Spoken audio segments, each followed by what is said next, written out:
Hello dear students. तो आज हम लोग कुछ प्रॉब्लम्स देखते हैं इंडक्टेंस कैलकुलेशन से रिलेटेड। तो सबसे पहले हम एक प्रॉब्लम देखते हैं, क्वेश्चन रीड कर लेते हैं। यहाँ पर आपको क्या निकालना है? इंडक्टेंस कैलकुलेट करना है। Determine the inductance of a single phase transmission line consisting of 3 conductor of 2.5 mm radii in the GO conductor and 2 conductors of 5 mm radii in the return conductor। तो सबसे पहले हम लोग इसका डायग्राम ड्रॉ कर लेते हैं कि इसका डायग्राम क्या है। So there are 3 conductors as a go conductor, ठीक है, और 2 कंडक्टर्स कैसे आपके रिटर्न कंडक्टर्स में। तो इसको मेंशन कर लेते हैं, this is A B and C, ठीक है। सो यहां पर आप देखिए कि ये जो आपके डिस्टेंस है this is 6 metre, this is 6 metre, ठीक है। ये जो आपका हॉरिजॉन्टल स्पेसिंग है ये क्या है? आपका 9 मीटर है। ये डिस्टेंस भी आपका क्या है? This is centre to centre distance actually. तो ये भी क्या है आपका? 6 मीटर है, ठीक है। ये आपका क्या है? Conductor A and this is conductor B, ठीक है। This distance is also 6 metre, ठीक है।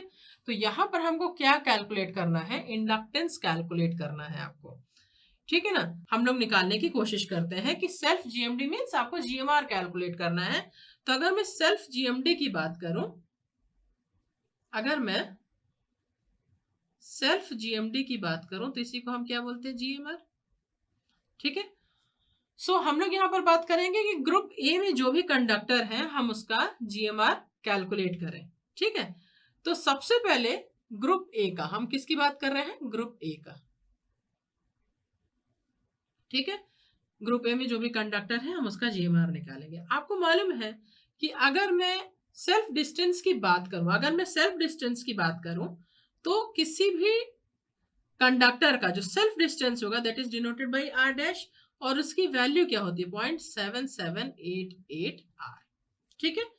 यहां पर आपका जो रेडियाई दिया हुआ है गो कंडक्टर्स का दैट इज 2.5 mm दिया हुआ है, 2.5 mm दिया हुआ है। तो हम इसको क्या करेंगे? 7788 इंटू 2.5 mm से हम इसको क्या करेंगे? मल्टीप्लाई कर देंगे, ठीक है ना। तो ये जो वैल्यू आएगी आपकी ये क्या आ जाएगी? 0.001947 मीटर्स में, ठीक है ना।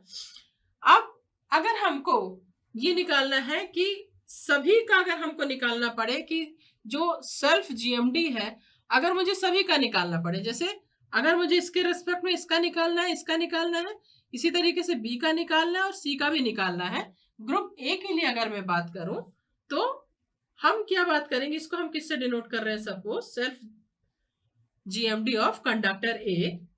तो अभी हम क्या देखेंगे? कंडक्टर ए का भी हम निकालेंगे। कंडक्टर ए की अगर मैं बात करूं तो आप देखिए कंडक्टर ए का खुद का डिस्टेंस जो इतना आ गया, किसी भी कंडक्टर का जो खुद का डिस्टेंस है वो यही आएगा, चाहे ए का हो, चाहे बी का हो, चाहे सी का हो, क्योंकि गो कंडक्टर्स में जो रेडियस दिया हुआ है दैट इज 2.5 mm दिया हुआ है। एक ग्रुप में जो रेडियस दिया हुआ है दैट इज 2.5 mm दिया हुआ है। तो इसका खुद का डिस्टेंस इसके रेस्पेक्ट में और इसके रेस्पेक्ट में, तो कंडक्टर ए के लिए 3 डिस्टेंस आ गए। इसी तरह से कंडक्टर बी के लिए भी 3 डिस्टेंस आएंगे, कंडक्टर सी के लिए भी 3 डिस्टेंस आएंगे। तो टोटल कितने डिस्टेंस हो गए? 9। तो अगर हम इसको स्क्वायर लिख के अगर हम डिस्टेंस लिखना स्टार्ट करेंगे तो रूट में कितना आएगा? 1/9, ठीक है ना। तो यहाँ पे आपने रूट में क्या लगा दिया? 9। अब हम एक एक करके डिस्टेंस लिखना चालू करते हैं। तो कंडक्टर ए का खुद का डिस्टेंस क्या है? 0.001947। बी से कितना डिस्टेंस है? 6। सी से कितना डिस्टेंस है? 12। तो ये की डिस्टेंस आ गया। दूसरा आएगा बी के लिए, तो बी का खुद का कितना डिस्टेंस हो जाएगा? 0.001947 into this is 9, 1947 into 6 into 6, ठीक है। तीसरा सी का ए के रेस्पेक्ट में, तो ये कंटिन्यू है अभी आपका, यहाँ पे ये कंटिन्यू है। सी का ए के रेस्पेक्ट में, सी का खुद का कितना हो जाएगा? 0.001947 इंटू बी से कितना डिस्टेंस है? 6 और ए से कितना डिस्टेंस है? 12। तो इन सभी के ऊपर रूट है, ये कंटिन्यूशन में है, ये इसके बाद में कंटिन्यूशन में आप यहाँ लिखते चले जाइए। या स्पेस नहीं था तो मैंने इसके नीचे ही लिख दिया है। तो ये क्या हो जाएगा आपका self GMD of conductor A, ठीक है ना, self GMD of conductor A, जिसमें कितने हैं आपके 3 स्ट्रैंड्स आपके दिए हुए, ग्रुप ए का आपने निकाल लिया है, ठीक है ना। ये कंडक्टर ए का नहीं है, ये ग्रुप ए का आपने सेल्फ जीएमडी आपने यहाँ पे निकाल लिया है। इसकी वैल्यू क्या हो गई आपकी 0.4809 मीटर, 0.4809 मीटर, ठीक है। अब हम इसी तरीके से ग्रुप बी का हम सेल्फ जीएमडी निकालेंगे। तो ग्रुप बी का क्या हो जाएगा, सपोज डीएसबी, ठीक है। अब अगर हम यहाँ पे डीएसबी की अगर मैं बात करूं, तो अगर मैं यहाँ पे डीएसबी की बात कर रही हूँ तो आप यहाँ पर देखिए कि यहाँ पे सिर्फ एक कंडक्टर का इसके रिस्पेक्ट में आपको निकालना है। चाहे इसका मैं इसके रिस्पेक्ट में निकालूं, चाहे इसका मैं इसके रिस्पेक्ट में निकालूं, बात क्या होगी आपकी बराबर ही होगी। और इसका डायमीटर कितना दिया हुआ है, इसका डायमीटर कितना दिया हुआ है 5 mm दिया हुआ है। इसका डायमीटर कितना दिया हुआ है 5 mm दिया हुआ है, ठीक है ना। तो यहाँ पर अगर मैं इसका r डैश की अगर मैं बात करूं तो 5 mm मतलब 10⁻³ इंटू 0.7788 r, ठीक है ना, ये r की वैल्यू है। तो यहाँ पर अगर मैं कंडक्टर बी की ग्रुप बी की अगर मैं बात करूं तो ग्रुप बी के केस में जो आपका सेल्फ जीएमडी की जो वैल्यू आएगी दैट इज डीएसबी, और इसकी वैल्यू क्या आ जाएगी, देखिए पहले इसका खुद का डिस्टेंस मैंने यहाँ पे लिख दिया है। तो ये क्या हो जाएगा 5 इंटू 10⁻³ इंटू 0.7788 इंटू इसका इसके साथ में कितना डिस्टेंस है 6 है। तो यहाँ पर आप देखिए ये चीज क्या हो जाएगी आपके रूट में आ जाएगी, ये चीज आपकी क्या हो जाएगी रूट में आ जाएगी। इसका खुद का डिस्टेंस और इसके रिस्पेक्ट में कितना डिस्टेंस आया, ठीक है ना। तो देयर इज 2 डिस्टेंस, इसका खुद का और ये, तो आपका क्या आ जाएगा रूट में क्या आ जाएगा 1/2, पावर क्या हो जाएगी 1/2, ठीक है। तो इसकी वैल्यू क्या हो जाएगी 0.1528 मीटर, ठीक है। नाउ अब अगर मैं बात करूं कि अब हमको निकालना है कि म्यूचुअल जीएमडी कितनी है। म्यूचुअल जीएमडी कितनी है मतलब यहाँ पर तो अभी आप सेल्फ जीएमडी निकाल रहे थे, मतलब आप क्या निकाल रहे थे जीएमआर निकाल रहे थे, ठीक है ना।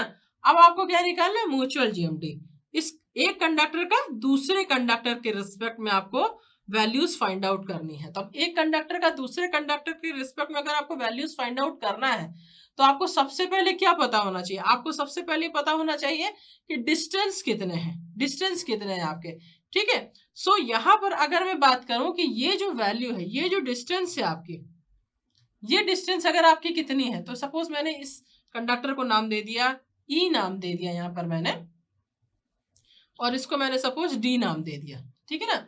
सो यहाँ पर आप देखिए ये जो डिस्टेंस है डी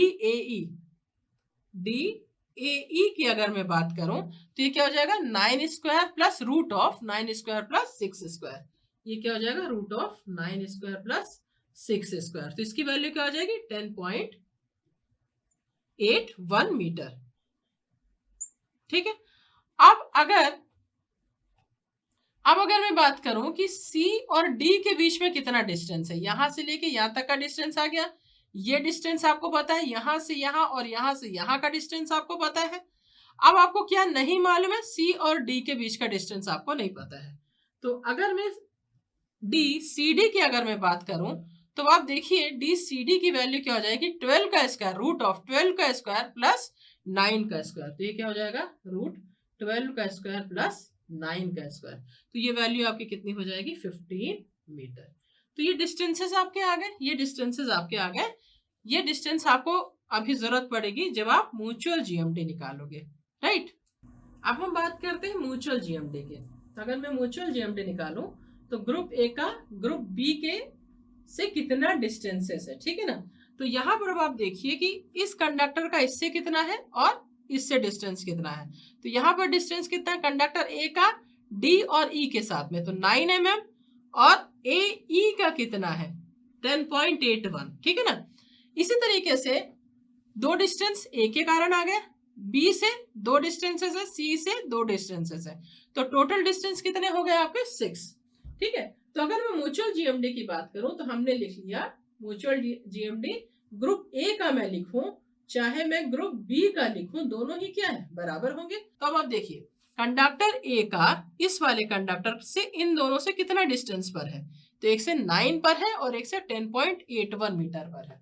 तो मैं लिख दूं यहाँ पे 9 इंटू 10.81 इंटू, अब कंडक्टर बी इन दोनों से कितने डिस्टेंस पर है, तो ये कितने डिस्टेंस पर है आपका 10 ये डिस्टेंस कितना है आपका 10.81 और ये कितना है 9 है, ठीक है ना। तो अगर मैं बात करूं तो ये कितना हो जाएगा 10.81 इंटू 9 मल्टीप्लाइड बाई, अब ये कितने डिस्टेंस पर है, ये यहां से कितने डिस्टेंस पर है आपका 15 और ये यहां से कितने डिस्टेंस पर है 10.81, ठीक है। तो ये क्या हो जाएगा आपका 15 इंटू 10.81, कितने डिस्टेंस आ गए 1 2 3 4 5 6, तो इसकी पावर क्या हो जाएगी 1/6 या फिर मैं यहाँ पे 6 लिख दो। तो जो म्यूचुअल जीएमडी की वैल्यू आएगी दैट इज 10.74 मीटर, ठीक है। तो अब आपका यहाँ पे क्या आ गया सेल्फ जीएमडी भी आ गया और म्यूचुअल जीएमडी भी आ गया, ठीक है। तो ये आपका सेल्फ जीएमडी या फिर मैं इसको जीएमआर बोलूं, ये क्या है आपका म्यूचुअल जीएमडी। म्यूचुअल मतलब दो के बीच में, दो ग्रुप्स के बीच में। तब यहाँ से इंडक्टेंस हम बहुत आसानी से कैलकुलेट कर सकते हैं। इंडक्टेंस यदि मैं निकालूं तो इस इंडक्टेंस की वैल्यू क्या हो जाएगी आपके इंडक्टेंस ग्रुप ए का, ठीक है ना। तो हम निकालेंगे तो क्या हो जाएगा 2 इंटू 10⁻⁷, ठीक है, GMD upon GMR, GMD upon GMR. तो आप देखिए यहाँ पे ए का क्या निकाला हुआ है हमने, यहाँ पे ए का क्या निकाला है, ये वैल्यू आपकी आई है और म्यूचुअल जीएमडी तो आपकी क्या आई है सेम आई है। तो जीएमडी अपॉन जीएमआर, तो जीएमडी क्या है 10.74 है, natural log of 10.74 divided by GMR, GMR क्या है 0.4809, 0.4809, ठीक है, ये आ गया। तो ये वैल्यू कितनी हो गई आपकी 0.62 मिली हेनरी पर किलोमीटर, इसकी वैल्यू क्या होती है milli henry per kilometre, unit is milli henry per kilometre. इसी तरीके से अगर मैं एल बी की बात करूं that is 2 into 10⁻⁷ natural log of GMD, तो क्या है आपका म्यूचुअल जीएमडी क्या है सेम है, तो 10.74 डिवाइडेड बाय ये क्या हो जाएगा 0.1528, तो ये क्या हो जाएगा 0.1528, ठीक है, ये चीज आ गई आपके यहाँ पे। तो ये क्या हो जाएगा 0.8 मिली हेनरी पर किलोमीटर। तो ग्रुप ए का भी आपका ग्रुप ए का भी क्या आ गया इंडक्टेंस आ गया, ग्रुप बी का भी आ गया। तो अगर मैं टोटल इंडक्टेंस की बात करूं, अगर मैं टोटल इंडक्टेंस की बात करूं that is denoted by L T, तो ये क्या हो जाएगा L A plus L B, it means 0.62 plus 0.8, 0.62 plus 0.8 ये क्या हो जाएगा 1.42 मिली हेनरी पर किलोमीटर।